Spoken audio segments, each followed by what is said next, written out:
नमस्कार दर्शकों, स्वागत है आप सभी का हमारे इस YouTube चैनल एस्ट्रो सच पर। नमस्कार दोस्तों, एक बार भगवान शिव कैलाश पर्वत पर बैठे थे तो माता पार्वती भगवान शिव से मिलने के लिए जाती है और कहने लगती है, प्रभु जब मैं आपसे मिलने के लिए आ रही थी तो मेरी नजर मृत्युलोक पर पड़ी। वहाँ मैंने क्या देखा कि 3 स्त्रियां जो आपस में सहेली थी, उनमें से 2 स्त्रियां विधवा होकर के दुखी जीवन जी रही थी, जबकि एक स्त्री सुहागन होकर के अपने पति के साथ सुखी जीवन जी रही थी। प्रभु यह बात मेरी समझ में नहीं आई, इसलिए मेरे मन में 3 प्रश्न पूछने लगे। अब मैं आपसे यह चाहती हूँ कि आप मेरे तीनों प्रश्नों के उत्तर देकर के मुझे संतुष्ट करने की कृपा करें। मित्रों, इस प्रकार माता पार्वती की बात को सुनकर के भगवान शिव कहते हैं, पार्वती तुम मुझे अपने तीनों कष्ट बताओ, मैं तुम्हें तुम्हारे प्रश्नों के उत्तर देकर के पूरी तरह संतुष्ट करने का प्रयास करूंगा। अब माता पार्वती कहती है, प्रभु मेरा पहला प्रश्न है, कौन सी स्त्री समय से पहले विधवा हो जाती है? मेरा दूसरा प्रश्न है, कौन सी स्त्री को जीवन में कभी सुख नहीं मिलता? और मेरा तीसरा प्रश्न है, कौन सी चीज ऐसी है जो एक पत्नी अपने पति को मानने से भी नहीं देती? मित्रों, इस प्रकार माता पार्वती के प्रश्नों को सुनकर के भगवान शिव कहने लगे, पार्वती तुम जिन स्त्रियों की बात कर रही हो उनमें से 2 स्तरीय विधवा होकर भी अपना सुखी जीवन जी रही है, और वहीं पर एक स्त्री सुहागन होकर के अपने पति के साथ में अपना जीवन जी रही है। तुम जानना चाहती हो आखिरकार ऐसा क्यों है? तो मैं तुम्हें एक छोटी सी कहानी सुनाता हूँ। इस कहानी को बहुत ही ध्यान से सुनना। आधी अधूरी कहानी सुनने वालों को आधा अधूरा ही ज्ञान प्राप्त होता है, जो जीवन में कभी का नहीं आता, क्योंकि तुम्हारे तीनों प्रश्नों के उत्तर किसी छोटी सी कहानी में समाये हुए हैं। यदि तुमने ध्यान से सुना तो तुम्हारी तीनों प्रश्नों के उत्तर तो अवश्य मिलेंगे और तुम्हें संतुष्टि प्राप्त होगी। मित्रों, माता पार्वती कहती, प्रभु मैं आपकी बात से सहमत हूँ, आप कहानी शुरू करो। मैं कहानी को पूरी मन से शुरू की और जब तक आप कहानी बोलेंगे तब तक मेरा मन किसी दूसरे स्थान पर नहीं जाएगा। तो मित्रों, कहानी शुरू करने से पहले मेरा आप सभी से अनुरोध है कि आप हमारे चैनल को सब्सक्राइब अवश्य करें और कहानी के अंत तक बने रहे, क्योंकि आज की कहानी आपके लिए बहुत ही महत्वपूर्ण होने वाली है। तो आइए आज कुछ नया सीखते हैं। भगवान शिव कहते हैं, पार्वती सबसे पहले मैं तुम्हें उस स्त्री की कहानी सुनाता हूँ जो सुहागन बनकर की सुखी जीवन जी रही है। देखो, जिस सुहागन स्त्री की तुम बात कर रही हो वह स्त्री एक राजा के नौकर की पत्नी है, और जिस नौकर की वह पत्नी है उस नौकर को अपनी पत्नी पर पूर्ण विश्वास और भरोसा है कि वह पतिव्रता है, जिसकी महिमा वह अपने साथियों में बार बार करता है। अब देखो, एक दिन की बात है, उस राजा के नौकर ने अपनी पत्नी की प्रशंसा इतनी की बात धीरे धीरे फैलते हुए राजा के दरबार तक पहुंच गई। फिर तो राजा ने अपने नौकर को बुलाया और उस नौकर से कहा कि तुम हर किसी से कहते हो कि तुम्हारी पत्नी पतिव्रता है, क्या वास्तव में आपकी पत्नी पतिव्रता है? आपको पूर्ण विश्वास है? भगवान शिव कहते हैं, पार्वती इस प्रकार राजा की बात सुनकर के नौकर कहने लगा, महाराज मुझे पूरा विश्वास है और पूरे से भी आगे विश्वास है कि मेरी पत्नी पूरी तरह पतिव्रता है। अब उसी समय पर राजा का महामंत्री कहने लगता है, यदि मैं तेरी पत्नी का पतिव्रता धर्म खंडित कर दो तो तुझे क्या सजा मिलनी चाहिए? फिर तो नौकर ने कहा, यदि तुम मेरी पत्नी का पतिव्रता धर्म खंडित कर देते हो तो महाराज मुझे फांसी लगा देना। अब उधर वो राजा का नौकर भी मंत्री से कहता है, यदि महाराज यह मेरी पत्नी का पतिव्रता धर्म खंडित नहीं कर पाए तो इनको सजा क्या मिलनी चाहिए?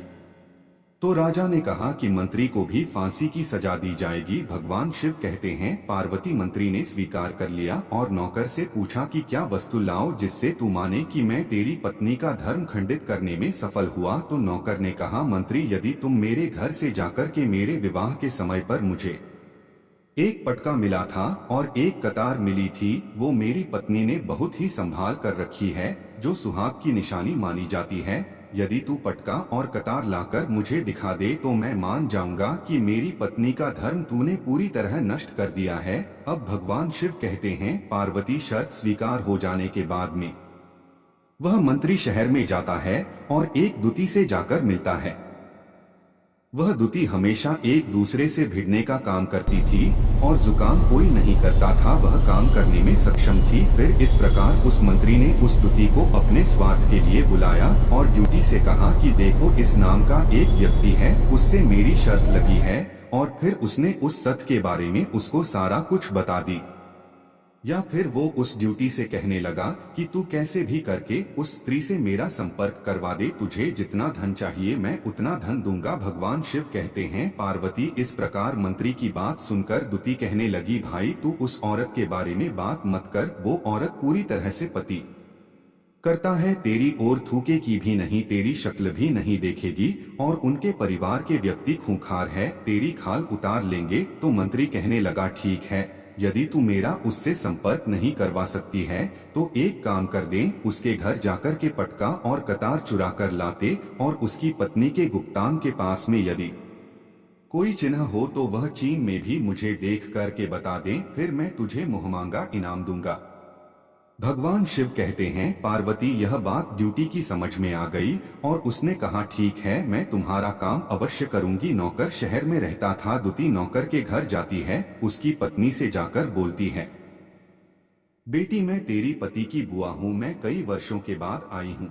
फिर उस स्त्री ने कहा आओ बुआ जी, मैंने आपको पहले कभी देखा नहीं इसलिए पहचान नहीं पाई। और इस प्रकार उस दुती को उस नौकर की पतिव्रता स्त्री ने बहुत बड़ा सम्मान दिया, मगर उसे क्या मालूम था कि यह उसके साथ में छल करने आई है। अब भगवान शिव कहते हैं पार्वती इस प्रकार वह दुती उस पति तीव्रता स्त्री के साथ में 2 दिन तक रुकी। जिस समय वह स्त्री स्नान करने लगी तो दूत ही उठकर के उस पतिव्रता की कमर मलने लगी। उस पतिव्रता स्त्री ने बहुत मना किया, फिर भी वह दुती नहीं मानी और कहने लगी मुझे तो बेटी से भी प्यारी लगती हो तो मना मत करो, काफी दिनों के बाद में मेरी तुम्हारी मुलाकात पहली बार हुई है।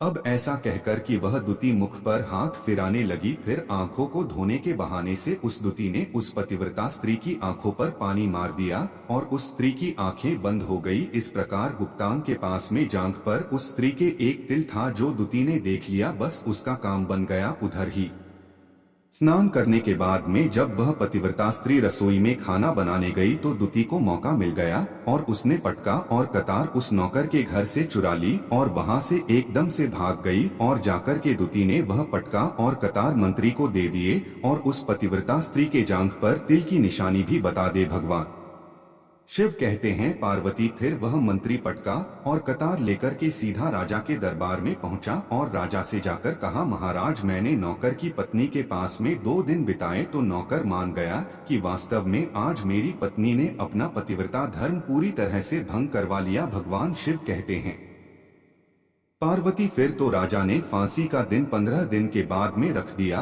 और कहा कि नौकर को 15 दिन के बाद में फांसी पर चढ़ाया जाएगा।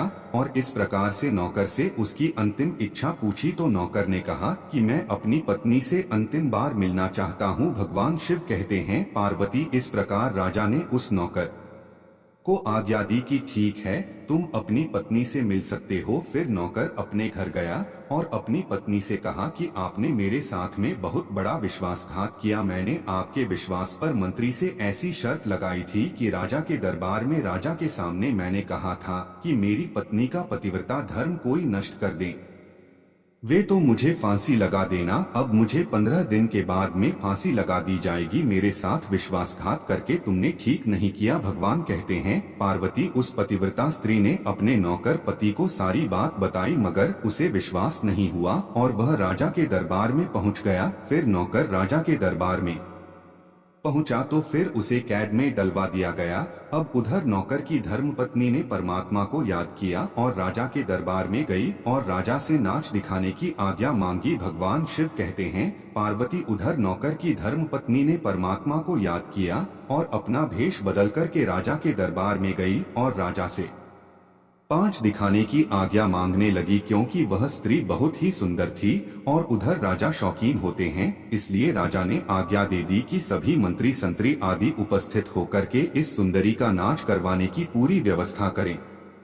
भगवान शिव कहते हैं पार्वती फिर तो सब मंत्री महामंत्री राजा आदि दरबार में उपस्थित हुए और फिर उस नौकर की धर्मपत्नी ने जब नाचना शुरू किया तो राजा को उस स्त्री का नाच बहुत ही सुंदर लगा और फिर राजा ने कहा, तुम मुझसे क्या मांगना चाहती हो? तुम जो भी मांग होगी मैं तुम्हें वही दूंगा। भगवान शिव कहते हैं, पार्वती।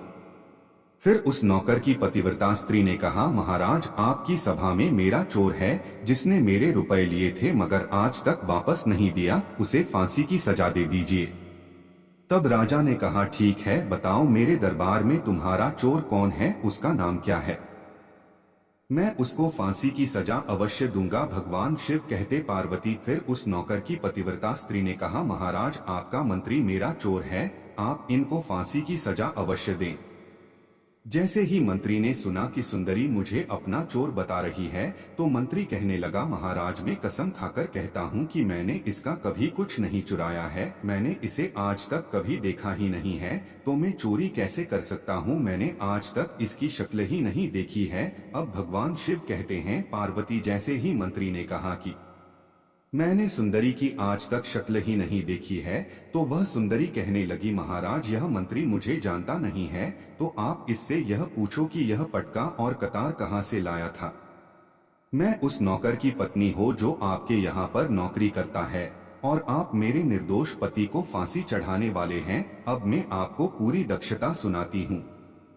यह जो आपका मंत्री है इसने मेरे पास में अपनी एक दूती को भेज करके मेरी जांघ के तेल का पता लगाया और उसी ने यह पटका और कतार चुरा करके इसको ला करके दी। और आपके मंत्री के द्वारा भेजी गई दूती जब मेरे घर पर आई थी तो उसने मुझसे कहा था कि वह मेरे पति की बुआ है और वह पहली बार आई है, इसलिए मैं उसको पहचान नहीं सके। और महाराज जिस प्रकार मैंने उस स्त्री को अपने यहाँ पर बहुत बड़ा सम्मान दिया, इस प्रकार उस नौकर की पतिव्रता स्त्री ने अंत में राजा से कहा, महाराज मैं अपने पति से बहुत प्यार करती हूँ, मैं चरित्रवान स्त्री हूँ, कभी भी मैं अपने पति का नाम तक अपने मुंह से नहीं लेती। भगवान शिव कहते हैं, पार्वती मेरी कहानी पूरी होती है। अब तुम अपने तीनों प्रश्नों के उत्तर सुनो। तुम्हारा पहला प्रश्न था, कौन सी स्त्री समय से पहले विधवा हो जाती है? तो जो स्त्रियां अपने पति का नाम लेती है उस समय से पहले विधवा हो जाती है, क्योंकि पति का नाम लेने से पति की उम्र कम हो जाती है और समय से पहले ही उनके पति की मृत्यु हो जाती है। ऐसे स्त्रियां जो पति का नाम लेती है समय से पहले ही विधवा होकर के एक दुखी जीवन जीती है। बस यही राज की बात है कि तुम जिन 3 सहेलियों की बातें कर रही थी उनमें से 2 विधवा थी और एक यह नौकर की पत्नी थी जो पतिव्रता स्त्री थी। यह पत्नीव्रत था, कभी भी अपने पति का नाम मुंह से नहीं लेती थी। और उधर वह 2 स्त्रियां जो विधवा होकर जीवन दुखी होकर जी रही है, वह हमेशा अपने पति का नाम लेकर ही बुलाती थी, जिसकी वजह से उनके पति की उम्र कम हुई और फिर वह दोनों स्त्रियां समय से पहले ही विधवा हो गई और आज वह दुखी जीवन जी रही है। इसलिए कभी भी स्त्रियों को अपने पति का नाम अपने मुंह से नहीं लेना चाहिए। अब तुम्हारा दूसरा प्रश्न था, कौन सी स्त्री को जीवन में कभी सुख नहीं मिलता है? तो समझ लो जो स्त्रियां अपने पति के बिना अनुमति के किसी तीर्थ स्थान या उत्सव में जाती है उनके जीवन में कभी सुख नहीं आता। ऐसी स्त्रियां जीवन पर दुखी रहती है और उन्हें पति का कभी प्रेम नहीं मिलता। भगवान शिव कहते हैं, पार्वती तुम्हारा तीसरा प्रश्न था कि ऐसी कौन सी चीज है जो एक पत्नी अपने पति को मांगने से भी नहीं देती? तो समझ लो वह चीज गाली है। एक चरित्रवान स्त्री कभी अपने पति को गाली नहीं दे सकती और जो स्त्री गाली देती है वह स्त्री कभी चरित्रवान नहीं होती और ऐसी स्त्री जीवन भर रोती है, उसके जीवन में कभी सुखी नहीं आती और समय से पहले ही ऐसे स्त्री विधवा हो जाती है।